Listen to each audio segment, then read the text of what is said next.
guys, and welcome back to Market Like a Mother. This is season 2, and this is going to be our founding story series where Karen and I are going to be sharing original stories of the early challenges, mistakes, celebrations, just a whole behind the scenes looks about what it takes to grow a brand in today's digital, crowded, and often very disconnected age.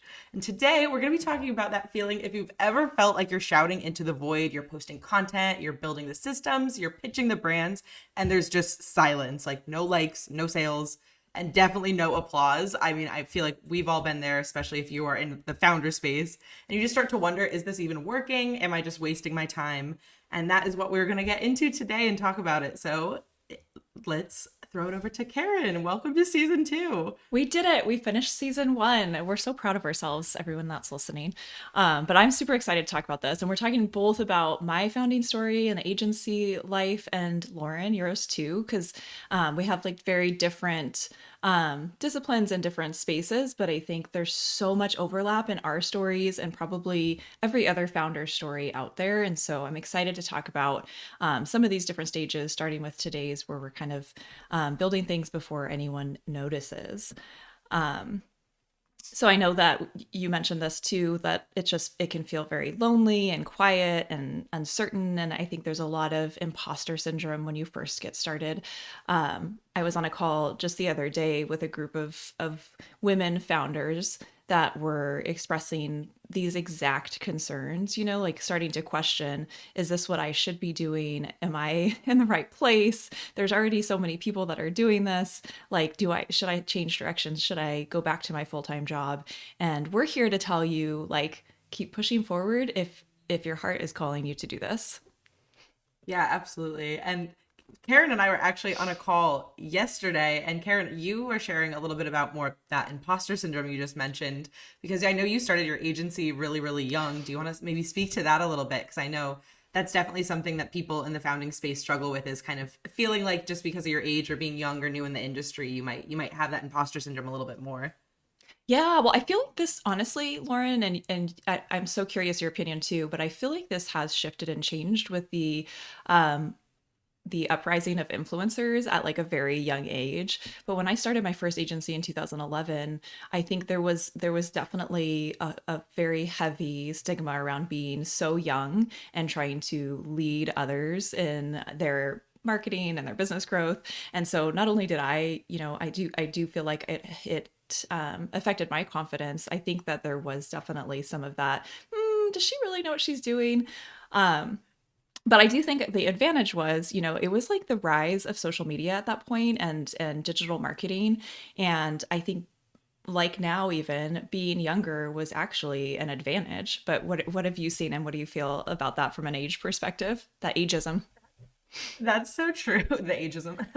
Because I feel now sometimes I'm like kicking myself that I didn't start sooner. Mhm. It's funny because I was, 23 when I started my social media building business and my brand online. And I remember thinking like, I am so young, like this is, I don't know what I'm doing. But now looking back, I'm like kicking myself for not starting sooner. So definitely if there's people out there that are listening, I think the earlier you could start, the better, and kind of don't let that fear of, oh, I don't have enough experience, I don't have enough years under my belt stop you. Because the earlier the start, the sooner you could get through this, this lonely season of founding that we're going to talk about today. Yeah, well, and I just want to add to that too, because when I started my first agency, I was coming from a physical therapy company. I had no agency experience, and not saying that that was like the way to do it, or definitely did not make it any easier. But to your point, like that was like throw yourself into it and learn quickly and immersively. And I think that was actually did end up being an advantage because I wasn't coming in with any like fixed ideas or things that I was carrying through from agency experience, and kind of had a clean slate in terms of how I was going to do things, the processes I was going to put in place. So while experience is obviously important, I think there is oftentimes an opportunity to get that experience when you get started, instead of waiting, like you said. Absolutely. And something too to think about is kind of when you're in this like lonely season that we're talking about. So kind of building this brand before you actually are seeing that success, you're kind of getting your flowers from other people, you're getting the recognition. I think you almost have this inkling to quit, or like this isn't working just because you're not seeing that like overnight success. You're not seeing that, viral video that all of a sudden you're getting the likes and the follows and the views. So was there ever a time when you were building and founding that you were considering quitting at all? Did that ever cross your mind? Yeah, well, I had an agency with a business partner when I first started. So when I Hmm. started at the age of 24, I was in partnership with another individual. And while it was like very exciting and working really well for a couple of years, I think we both quickly realized that it was just not the right setup for us. We were at two different stages of our life. We had, two very different goals with the business and two very different backgrounds and experience that weren't totally meshing with what we were wanting to do. So I did leave that agency and start over. So there is definitely times when you might be in a situation where it's not the right thing for you. There is potentially a different version of what you're doing. But I wouldn't say, you definitely want to give it time and understand if that's truly the case. And that wasn't necessarily from like our work as an agency and, us like things moving slowly necessarily, because we did start off with some clients, which was really nice. Like we were able to kind of open our door with a couple of clients right away, which was also scary because, like I said, we were like learning everything as we went right then. And so we're like, oh, okay, we're going to build some websites. We're going to, start these social channels, and we're going to kind of test and learn and grow together. But I think there's definitely points in time, even, now 10 years into my business with Radiant, where you have those lows. And I know that, like you said, those early stages and that like quiet phase that is at the beginning, like that happens still, right? It feels like it's cyclical. I don't know if you see that at all from in your space. Yeah, first of all, when you're like talking about starting over, I'm like, why was my heart racing? Like even Yeah. just the thought of that, like from an outsider perspective, sounds scary. I totally get it. Again, our founder stories are so similar, but they're definitely just different, mediums. With myself being in social media, and even like the thought now of having to start over really, really like gets my blood flowing.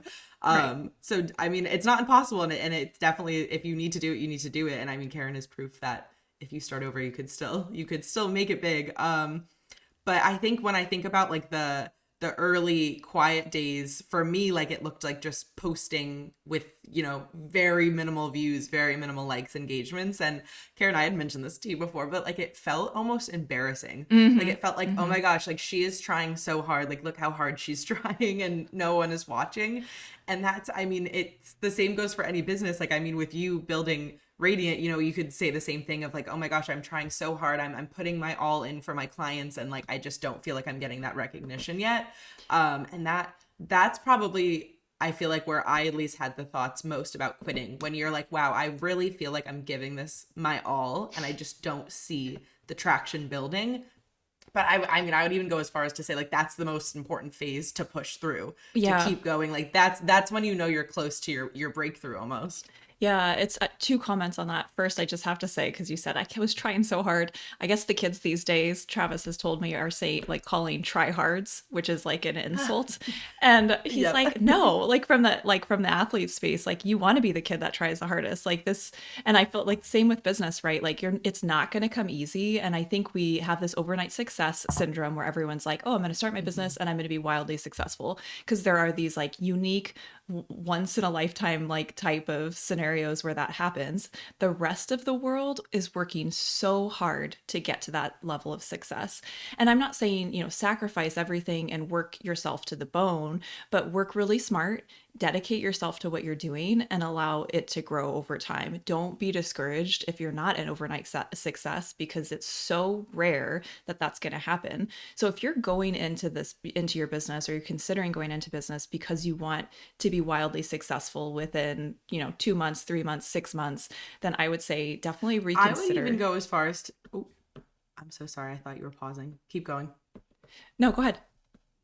I was just gonna say I would even go as far as to say that if you have this feeling of like, oh, I'm being a tryhard, it's no one is ever gonna criticize someone for doing more than they are. So if you feel like you're being a tryhard, I would also say that you're probably very much on the cusp of hitting whatever goal or breakthrough that you're feeling. Yeah, well, and it was funny. I was doing a photo shoot with No Women this last weekend, and I was talking to the amazing photographer that they had set us up with, and she was saying, she was in this group with all of these like wildly successful women, like wonderful women that have achieved so much in their lives and are giving back so much to their communities and the things that they care about.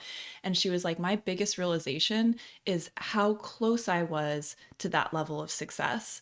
And I think that's so interesting to think about, right? Because it's like you never know what that next opportunity is going to do, what that next contact is going to, connect you with or create for you. And so to your point, like you could be on the cusp of that next level right now, and the only way you'll know is if you continue to push forward.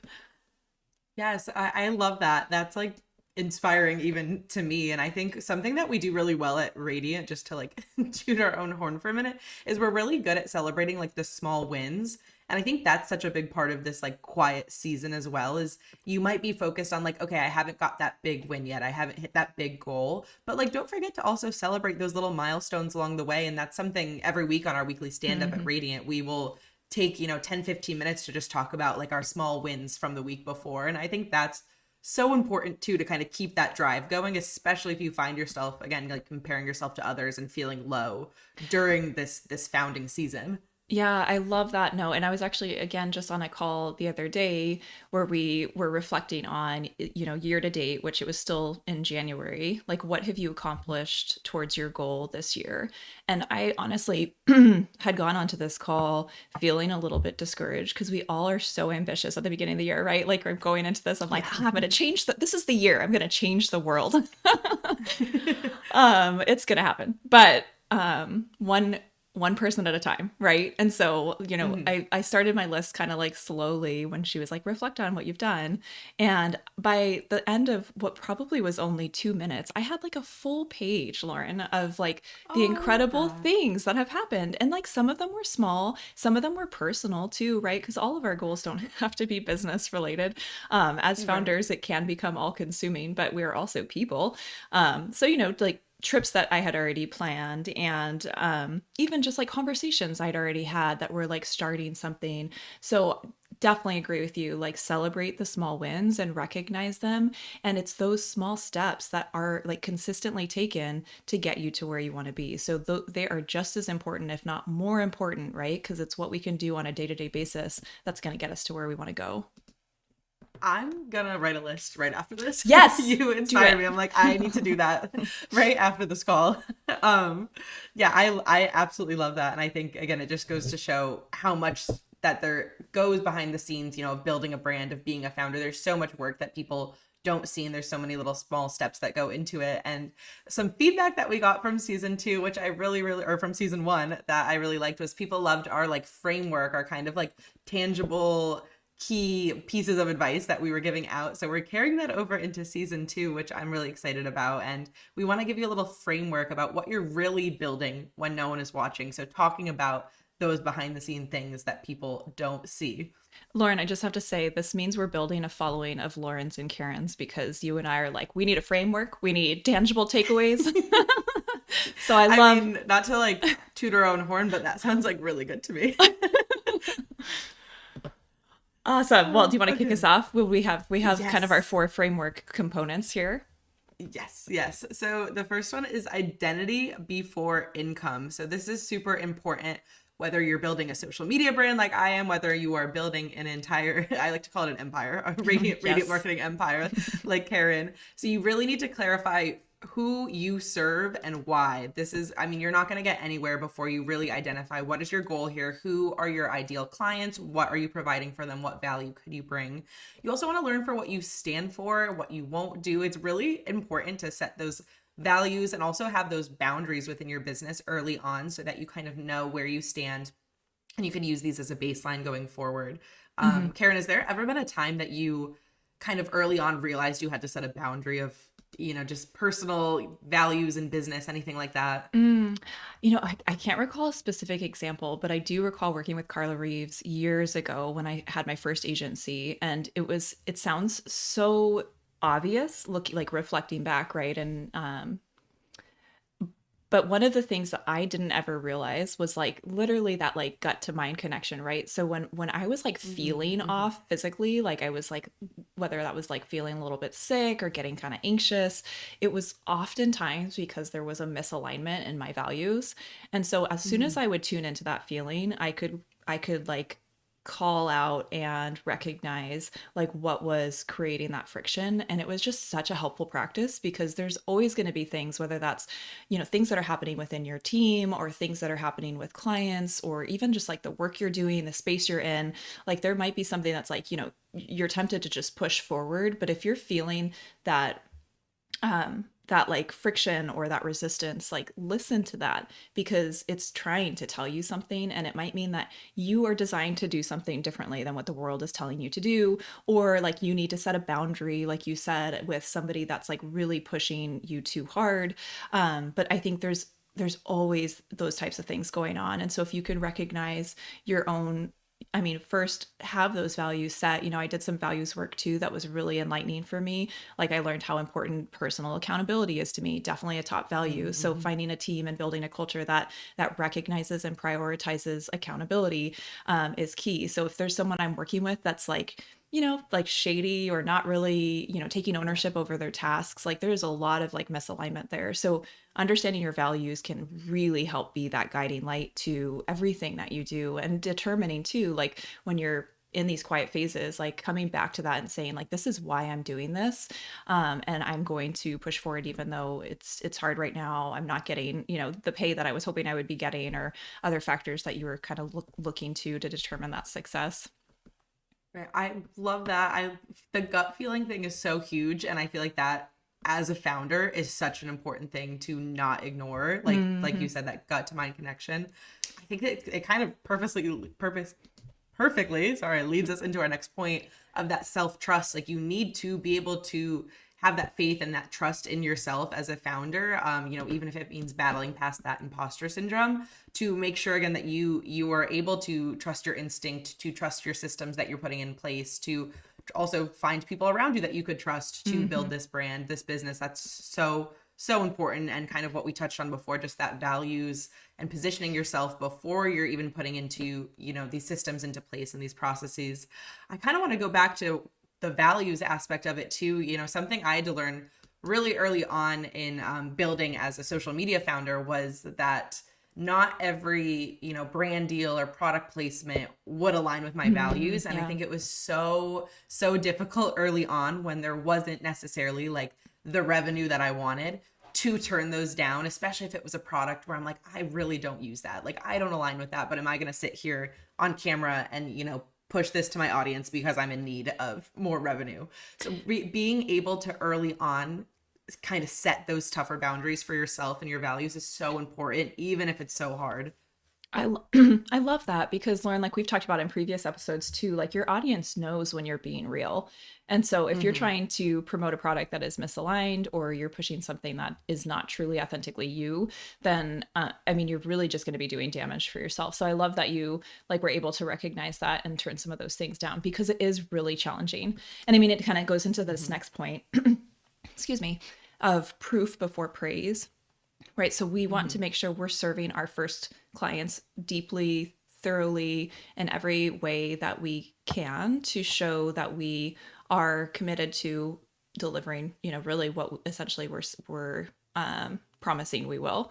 And that in that Mm-hmm. stage, we're really trying to collect case studies, testimonials, like those early wins, that social proof, those stories that can further reinforce what we're doing and what we're able to do for clients as we move forward. So really letting those results too shape your confidence. So as you start to get response from what you're doing or you're seeing results from your work, I think that's when you can like really start to step into owning what you have to offer. I think that this is the stage where people can make exceptions. So to your point, if something feels really misaligned, then absolutely not. But you might do some like introductory pricing, or do like we just did a founding members price for a new physician that was launching her brand.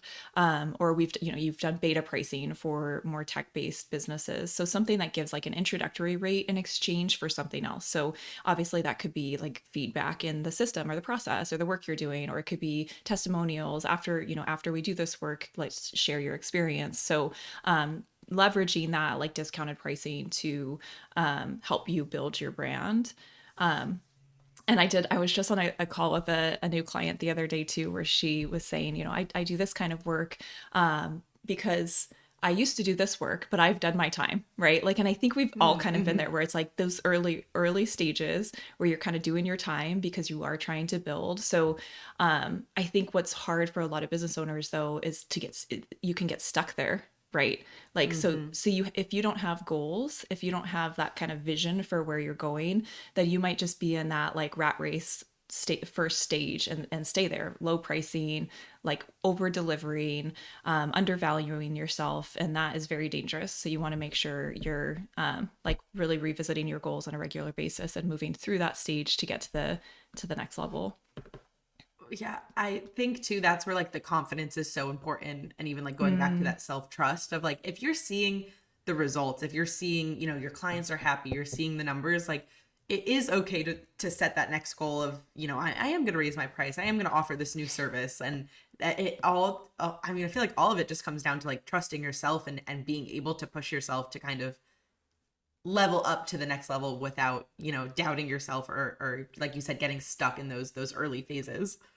Yeah, I love that. And I think confidence can definitely be challenging when you are a solopreneur, So it's like you're battling these conflicting thoughts often when you're growing your business. Yeah, and I mean, I'm fully solo here in my endeavor, but I'm getting into kind of our next framework, the relationships before reach, the networking and kind of building your immediate network is so important, even if you are totally solo in this endeavor like I am. Being able to connect with people around you who are in the space, whether they're might not be in the exact same position you are, maybe they're building something similar, maybe they're starting before you, maybe they're starting after you. It's so important to have people that you could build and connect with and kind of be able to compare ideas with, compare pricing, compare just every system that you have in place. I think that's really, really, really helpful. And it also helps build that referral trust. So those things are so important. I know, Karen, this is something you're so good at. I feel like you're always networking. You're always at these events in Arizona. You've built such like an amazing network out there. Do you want to maybe speak to that a little bit? Oh, yeah. Well, we all took a break from that for like, what was it called, for COVID? So Oh yes. not as much, Oh my gosh. not as much networking done then. So it was definitely like having to push ourselves to get back into that, right? But it is, as soon as you're in it, and I know everybody's personalities are different, but for me, like I really enjoy meeting people. I kind of identify as a connector. So when I have a chance to connect other people, I always feel really fulfilled by that. So, but yeah, from the very beginning, just first and foremost, I think is like networking and with the mindset of serving others, right? Like you cannot Mm-hmm. be in it as that car salesman coming into a networking event and being like, "Okay, who can I sell? Who's going to be my target Yeah. here?" Um, Mm-hmm. so I think, if you're truly like and honestly wanting to help others, that's when it comes back to you and you start to see the results of that network and those connections. But maintaining that, like I love what you said too about like, because I know you've mentioned before, like you're in a variety of like groups and communities that are other travel influencers or other social influencers, and I think that has been really helpful for you in learning and I mean learning from other people's mistakes. And the same goes for me, where I've been in agency cohorts and things that are specifically designed for my space, and those have always been like the most helpful because it's just so targeted and so specific to what I'm doing. So I think there's all kinds of like networks and groups and things you can get involved in, and I would encourage you to like try things out, and if it doesn't feel like it's going to be of value, like whether you're going to be of value to the people in that group or they possibly could be of value to you, then like don't do it, right? Like because our time is Yeah. so precious, it's so limited. So if there really doesn't feel like a good connection collaboration or opportunity, like a two-way opportunity, then like nix that as soon as you can, because we only have so many hours in the day. Yes, that is something I tend to forget, but it's a very good point, is kind of making sure you remember your time is your own currency, and kind of Mm-hmm. where are you going to be spending that currency. Mm-hmm. And our last framework here, I would argue, is probably one of the most important, Karen, that you're going to guide us through, kind of building those systems that we talked about, and kind of having this ground process in place as you're starting to build. Yeah, I feel like we should term Lauren systems are sexy because Yes, because yes, I love that. most people do not think so. But this right now we have it called systems before scale. So really creating those processes early on in your business when they feel unnecessary and you're doing it all is like the perfect time, right? I know it sounds like, oh Hmm. great, one more thing for me to do is to like document what I'm doing. Like perfect, I have time for that. But Yeah. please hear me out. It will save you so much time, pain, heartache as you grow. Because if you have a good system or process in place Hmm. for the core activities that you're doing and you're ready to delegate as you grow, you're making more, you're ready to hire, like having that system to pass off to another person is exponentially easier than like creating it from scratch, training someone on something that you don't have documented. I mean, we consistently get and Lauren, I'm curious your opinion on this. I know we chatted a little bit, but when we hire new team members, when we're working with contractors, like I would say nearly 100% of the time, people are like, wow, like everything is so organized. This makes like onboarding so easy. I always feel like I know what I'm supposed to be doing. And it's a stark contrast to even like the largest agencies that these individuals are coming from, where there are no systems. And so I think that's both what makes life easy. It creates a positive culture. It's also what allows you to be more profitable too. So okay, off my soapbox, Lauren. I was gonna say, if Radiant is anything, it is organized. We our like SOP library, our resource library is so huge. Like you could be doing any single thing at Radiant, and like we have a document for you of how to do it and what So it's gonna hot, do. And right? I love that. It's sexy. It's very sexy, but it is so important. And sometimes I'll add. Sometimes it might feel a little mundane. Of like I do this task all the time. I don't need to write out a document of how I do it, but having just those written down instructions that proof, so if you're bringing on people in the future, or maybe there's a time when you step away from this task and then you're coming back and maybe your memory is a little foggy of how you're doing it, it is important, even if at the time you're like, I do this all the time, I don't need to document this process. I would implore you to document everything, like Karen said, like especially in the early days, like the more that you could have just written down and have your systems just like super super tightened up, the better. And that I do think Radiant is like the perfect example for that, because if you are taking a bathroom break, we probably have a document on the process for that. We have Do everything. I hear like a little bitterness in your voice? No, we're just kidding. No. I'm like, HR call after this. Yeah, but yeah, I think you're right though. Especially with like, I mean, literally everything from the mundane, because that's what you want to pass Mhm. off quickly, right? Like the things that are not that high value work that you're doing on a regular basis, like that's going to be some Mhm. of the first things to delegate, all the way to like the robust, like planning strategy, client work that you're doing, because you want that to be at a certain level of excellence. And if you have that templated from a process standpoint, not to say you're removing any of the creativity or the like individualized approach with specific clients, but like how you go through that work is a specific process is like just going to make it that much easier for more people on your team to deliver excellent work to your clients. But it's also going to just like, again, significantly improve profitability and likely outcomes. So yeah, systems. Systems. Yeah. If you take away anything from this podcast. And I know we're kind of wrapping up on time here, but I had a question for you, Karen, and then I'll ask myself it too. But if you could tell your past self one thing, in this quiet period that we talked about of being a founder that can be a little lonely, what would you tell yourself? Hmm. I know I'm So, getting deep here at 8 a.m. barely 7 a.m. here. So, I mean, I know I talk about this a lot. I've probably touched on it in a number of our past episodes too, is just this the power of your mindset. Like a lot of the work that I've done with Carla Reeves and Kayla MacArthur is on, you have so much control over the outcome of your life based on controlling your perspective and your thoughts and like really being able to manage your mind. And so I would say, there's so many things that happen early on in business that can be so frustrating and so discouraging and so like sometimes like devastating. Like I said, I had to dissolve an agency before I started Radiant, which has been like the best thing that has happened in my life from a business perspective, right? Like, and I could not see that. Like I knew I was leaving something I should be leaving, but it was hard.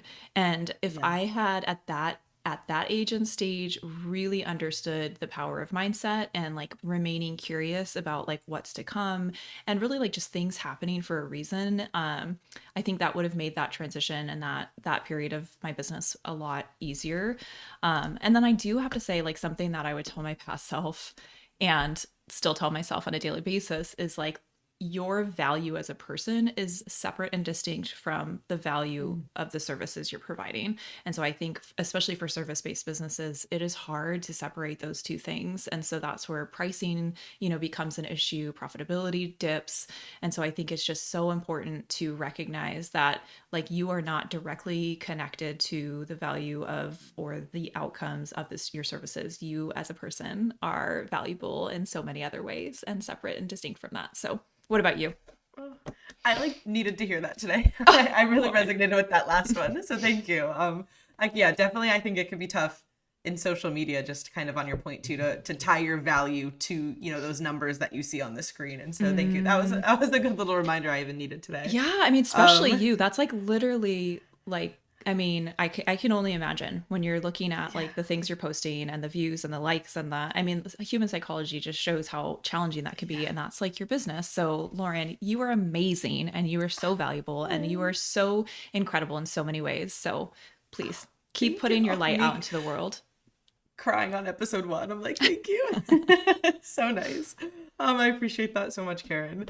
Now I'm thinking back to like baby Lauren. What would I tell her? I think my biggest thing that I like wish I did more in the early days and something I still have to remind myself is that it is so important to show up as your best self every day.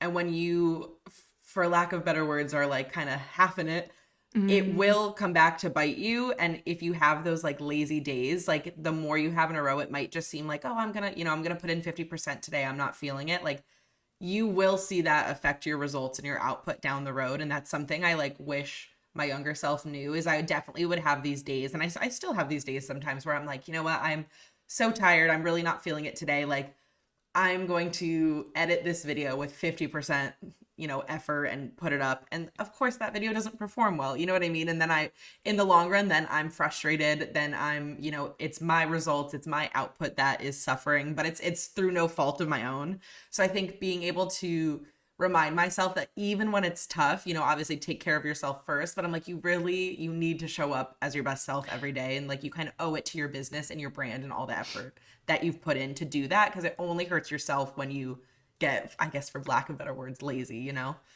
yeah. Okay. So I know we're closing on this episode, and next Yes. episode we're talking a lot about burnout, but I do just have to add a few comments to what you just said, because I think that a lot of times too, like, yes, give 100% to everything you're doing. And Hmm. sometimes that means giving 100% to rest, right? So if you're Yes. recognizing that you're like, I can't give what I want to give today, then that's likely a sign that like today needs to be a break day. Like today you need to give 100% to just relaxing, recharging, and like giving yourself that care and that love that you need to push forward. And so like I agree, and I think another component of that too is like setting a daily intention, or even setting like a call Hmm. intention or a podcast intention, like before you go into an interaction or you start your day. I think having an intention set is so helpful, because it helps, like you might be going into a difficult conversation, right, and you're frustrated, or you're like, I don't know, whatever's going on, there's some friction, and like you're if you don't set a positive intention, like I want to, I'm setting the intention of learning from this conversation, versus like I want to yell at this person. um I mean, that can change, like shift and change the trajectory of every interaction that you have. So I think the same thing goes for like, I'm setting the intention of giving 100% today. And then you feel that friction, right? That feeling in your gut where you're like, I don't want to. That's when you can say like, okay, well, if possible, today's my rest day. Maybe it's not today though, because we're already starting. It's tomorrow. Like I need to carve out a day for myself because I'm starting to wax and wane here and I can't give my all. So sorry, Lauren, to go on about that, but I love what you said, and I feel like sometimes we can't give 100%, and that's when we need to recognize some rest is in order. No, you just gave me like concrete advice that I needed to hear. So thank you, because that's definitely the solution to my advice I gave my past self. We're gonna leave you too with some questions, just kind of reflecting on your own business, your own journey as a founder. We like to do this just to kind of give you something to think about for the rest of the day. So when times get tough, sorry, I'm totally stumbling over my words here today as we're ending. When time gets tough, what could you do to remind yourself that it's worth it? So, what could you take a pause and say, what's my end goal? What's kind of like the light at the end of the tunnel? What am I working towards? So to remind yourself of what that would feel like when you accomplish that goal. What systems, talking about systems again, can you implement now as you're going through the processes? Like we said, Lauren, systems. Yes. you cut out pretty bad. Do you want to start over at the reflection questions? Yes. Okay. Thank you. Because I was also like totally flubbing over my words. Okay. Could you hear me though? Yeah. Mm-hmm. Okay. So we are going to leave you guys with some reflection questions. So things that you could kind of think on today as if you're getting your day started, or just kind of reflect on your own founder story and your own business. So when times get tough, what are you thinking about to remind yourself that it's worth it? Is there a light at the end of the tunnel? Could you imagine the feeling that you're going to have when you accomplish one of those goals? Kind of anything that you could do to kind of motivate yourself and remind yourself why you're putting on all this hard work and what you're working towards. That's super important to remember that. All about the systems. What systems can you implement now as you're going through the processes, especially in those early founding days? Like Karen said, it's so important to get those systems in early. So kind of how can you start that even today? And how can you leverage those small wins that are going to help you grow your business? Maybe even take a page out of Radiant's handbook, and maybe every Monday you have a little reflection time on your small wins, and give yourself your flowers to help you motivate yourself and kind of identify what's working and how you could kind of keep that momentum going to help your business succeed. Yep. I love that. Celebrate those small wins for sure. Always do it in honor of Radiant. Do it for us. And before you go, make sure you check out our website. You can learn more about Radiant Marketing and how we help brands grow with intention. We're really good at it, not to toot our own horn. And you can follow us on social. We are on LinkedIn. We are on TikTok. We're on Instagram. We're on Facebook. And if you love today's episode, we have it streaming on Apple and Spotify, or there's also a video version for you to watch on YouTube if you want to go see our lovely faces. Thank you so much for hanging out with us today. And until next time, stay radiant. Radiant.